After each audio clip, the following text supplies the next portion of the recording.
Hello my friend, and welcome to my channel Faisal Azib. So you have already written a line or two code of JavaScript, but what exactly is JavaScript and what we can do with it? Well, that's exactly what we are going to find out in this video. So in this video, we will set the stage for the rest of the course, and so it's really important that you follow this one until the end. So we can define JavaScript in many different ways, but my definition is that it is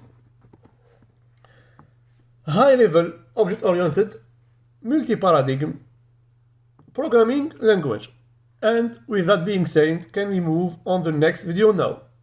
Now, of course, not yet. Because what does any of that actually mean? So, let's deconstruct this just a little bit to at least make some sense out of this. And starting with programming language itself.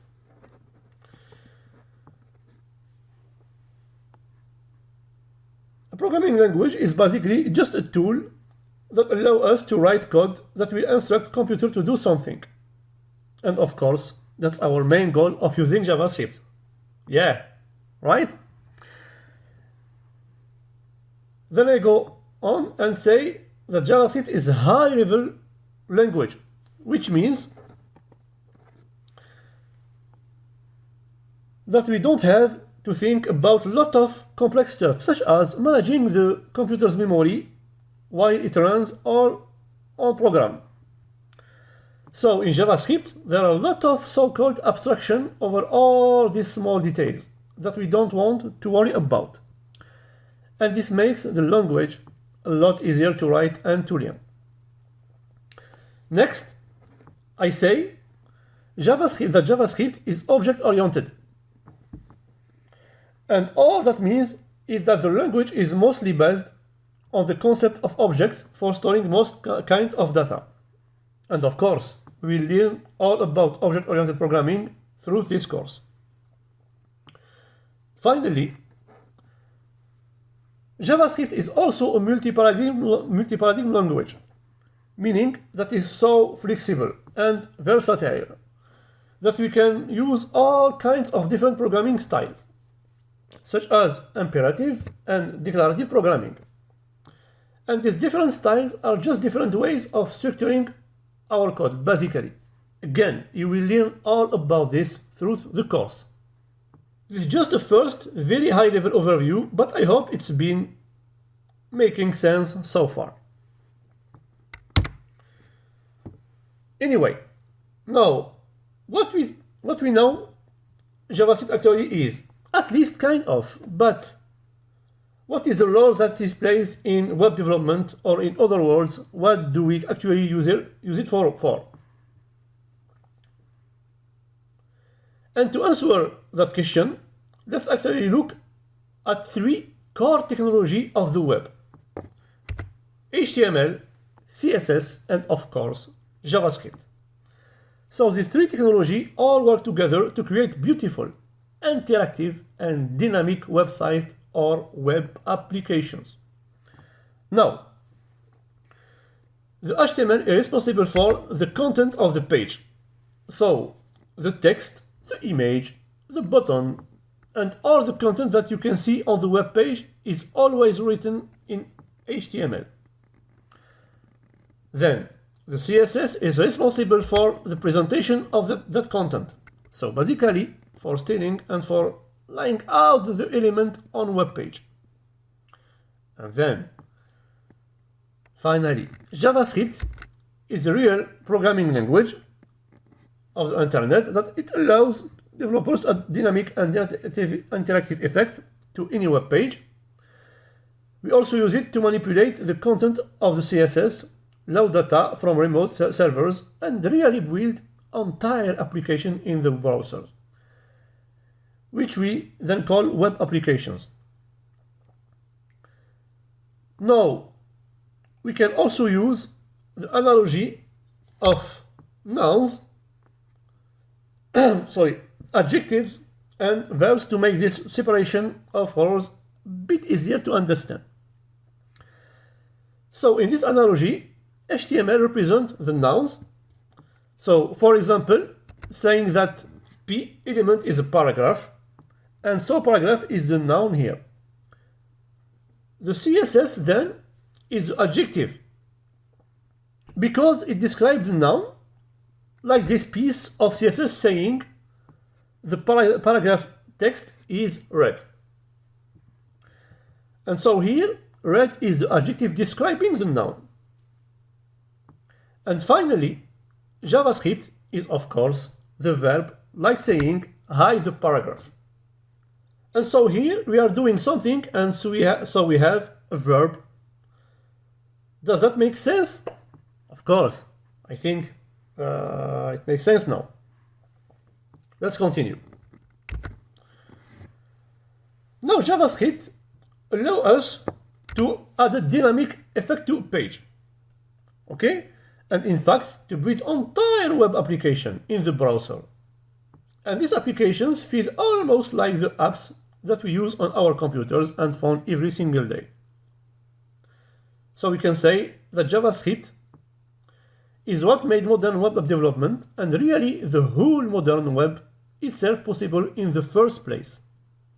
Now, if you are already somewhat familiar with the web development industry, you probably heard of modern JavaScript libraries and frameworks such as React, JS, Angular, or Vue. Okay? And if you didn't, that's absolutely no problem. All you need to know is that these are basically tools that make writing modern, large-scale web applications a lot easier and faster. Now, what matters here is that all these frameworks and libraries are still 100% based on JavaScript. And what this means is that you should become really good at JavaScript before learning and using any of these frameworks. That's why I am not preparing the course about this framework. And not just jump into your first framework after you know how to write like 10 lines of JavaScript. Okay? Also, your library of choice might not always be as popular as it is today. And the best way to be prepared is, you guessed it, becoming really good at JavaScript. Because then you can easily learn whatever is popular next. So, no matter what anyone tells you, learning JavaScript properly is the single best investment that you can make in your web development career right now. Now, the JavaScript language and the web browser are actually two separate things. And what that means is that JavaScript can also run outside of web browsers. For example, it's possible to use JavaScript on a web server using a very popular technology called Node.js, which doesn't need any browser at all. And this allows us to create so-called backend applications, which are simply applications that run on the web server and interact with database and stuff like that. On the other hand, when we use JavaScript in the browser, we create so-called front-end applications. Okay? So, in this course, we will learn the both, the ins and outs with the JavaScript and all about dynamic effect in web application in the browsers. Of course, also how to use it in the browser in order to create all these amazing effects that we have been talking about. So basically, we are going to be building front-end web applications. And in the future, I might also add a section about Node.js. I will see, maybe I will add it at the end of this course. So you can get a sense of how we can use JavaScript outside of the browser environment as well. Okay? And now, just to finish, I want to mention that we can actually also use JavaScript to build kind of native mobile application as well as native desktop applications for any phone and computer operating system out there. That's because of modern tools like React Native, the Ionic framework, and tools like Electron. These have completely changed the whole development industry over the last couple of years, making things possible that were never possible before. So, as you can see, there is almost nothing that you can build after becoming really good at JavaScript, which, if you think about it, is really kind of mind-blowing. It's just amazing. Yeah, just amazing, because the possibilities are so endless. Let's continue. And now, to finish this video, I want to briefly talk about JavaScript release or versions, as you may call them. We'll come back to this topic by the end of the section because it is super important, but it's also a good idea to get a first overview of JavaScript release at this point. Anyway, to make a long story short, there has been a hug update to the language in 2015, which is officially called ES 2015. But most people just call it ES 6, simply because it was released after ES 5.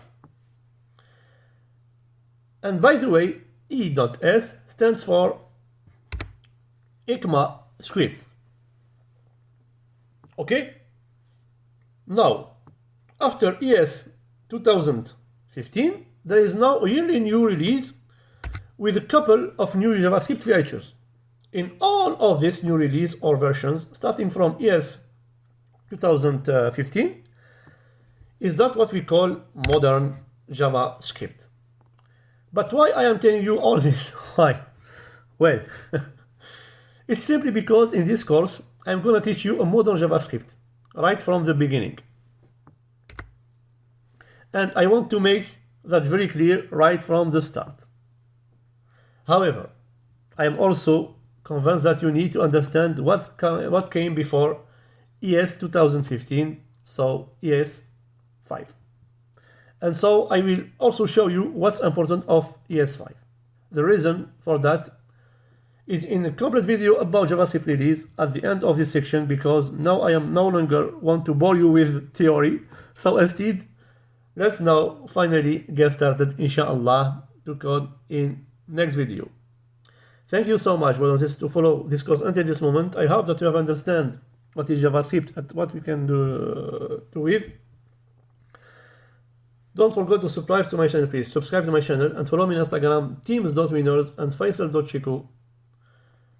Take care of us. I tell you goodbye. Wassalamu alaikum wa barakatuh.